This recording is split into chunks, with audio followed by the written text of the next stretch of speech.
India आप तक समाचार, कड़वा लेकिन सच। जितकं देखणं तुमचं रूप, जितकं सुंदर तुमचं मन, तितकं सुंदर आमचं मनमोहिनी ब्राइडल कलेक्शन।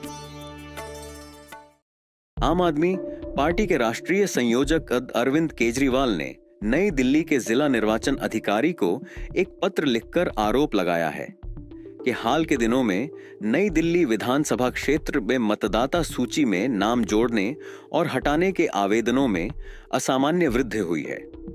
28 दिसंबर को लिखे गए पत्र में कहा गया है, मैं पिछले कुछ दिनों में नई दिल्ली विधानसभा क्षेत्र में मतदाता सूची में नाम जोड़ने और हटाने के लिए प्राप्त आवेदनों की संख्या में हुई उल्लेखनीय वृद्धि की ओर आपका ध्यान आकर्षित करना चाहता हूं।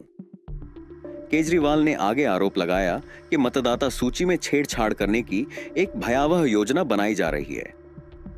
पत्र में कहा गया है, यह चिंताजनक है कि ये आवेदन व्यापक विशेष सारांश संशोधन प्रक्रिया के समापन के बाद प्रस्तुत किए गए हैं। इससे मतदाता सूचियों के साथ छेड़छाड़ करने की एक भयावह योजना के बारे में गंभीर चिंता पैदा होती है, जो किसी भी स्वतंत्र और निष्पक्ष चुनाव का आधार है।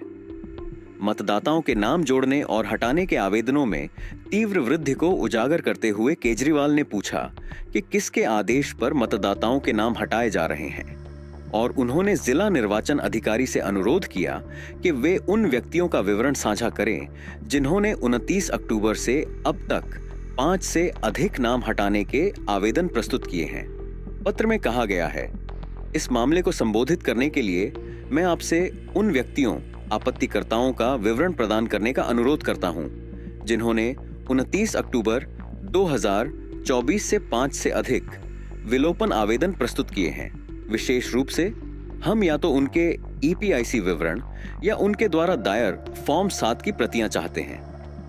मैंने ऐसे व्यक्तियों की सूची संलग्न की है जिन्होंने 29 अक्टूबर से 25 दिसंबर 2024 तक 5 से अधिक फॉर्म दाखिल किए हैं। ये व्यक्ति कौन हैं जो इतने बड़े पैमाने पर मतदाताओं के नाम हटाने के लिए उत्सुक हैं? किसके इशारे पर काम कर रहे हैं? उनके इरादे क्या हैं? केजरीवाल ने आग्रह किया कि निर्वाचन क्षेत्र में मतदाताओं के नाम न काटे जाएं, जब तक कि यह पलायन या मृत्यु का मामला न हो।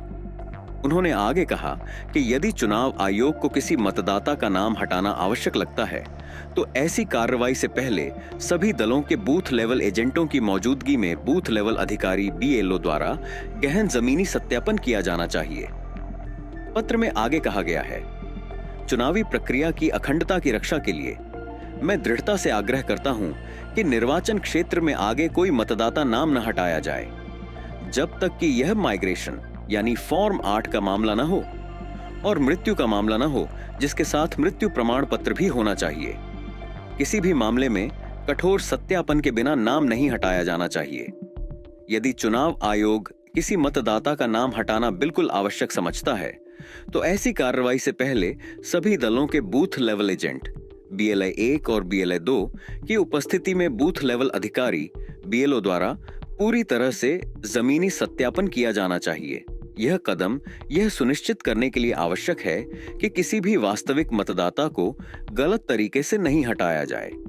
दिल्ली के पूर्व मुख्यमंत्री ने आज एक प्रेस कॉन्फ्रेंस भी की जिसमें उन्होंने भारतीय जनता पार्टी पर आरोप लगाया कि वह उनके निर्वाचन क्षेत्र में 15 दिसंबर से ऑपरेशन लॉट्स चला रही है, जिसके तहत 5000 वोटों को हटाने और 7500 वोटों को हटाने और 7500 वोटों को जोड़ने के लिए आवेदन दायर किए गए हैं। केजरीवाल ने कहा, मेरे नई दिल्ली विधानसभा क्षेत्र में उनका भाजपा ऑपरेशन लॉट्स 15 दिसंबर से चल रहा है। इन 15 दिनों में उन्होंने 5000 वोटों को हटाने और 7500 वोटों को जोड़ने के लिए आवेदन दायर किया है। अगर आप विधानसभा में कुल मतदाताओं के लगभग 12% को अपने पक्ष में करने में लगे हैं तो चुनाव कराने की क्या जरूरत है? चुनाव के नाम पर एक तरह का खेल चल रहा है। उन्होंने कहा, भाजपा किसी भी तरह से चुनाव जीतना चाहती है, यहां तक कि बेईमानी से भी, लेकिन दिल्ली के लोग ऐसा नहीं होने देंगे। हरियाणा और महाराष्ट्र विधानसभा चुनावों में उन्होंने जो हथकंडे अपनाए थे, हम उन्हें उस हथकंडे का इस्तेमाल करके यहां जीतने नहीं देंगे। दिल्ली विधानसभा चुनाव 2025 से पहले आप, भाजपा और कांग्रेस के बीच जंग तेज हो गई है और तीनों पार्टियां एक दूसरे पर आरोप प्रत्यारोप लगा रही हैं। दिल्ली विधानसभा चुनाव 2025 फरवरी में होने हैं। जळगावची नवी ओळख वस्त्रनगरी सुरेश कलेक्शन्स अँड क्रिएशन 80 फुटी कांगळदा रिंग रोड राधाकृष्ण नगर चौक छत्रपती शिवाजी नगर जळगाव। सौंदर्य विश्वाची 73 वर्षांची परंपरा Suresh collections and creation Jalgaon.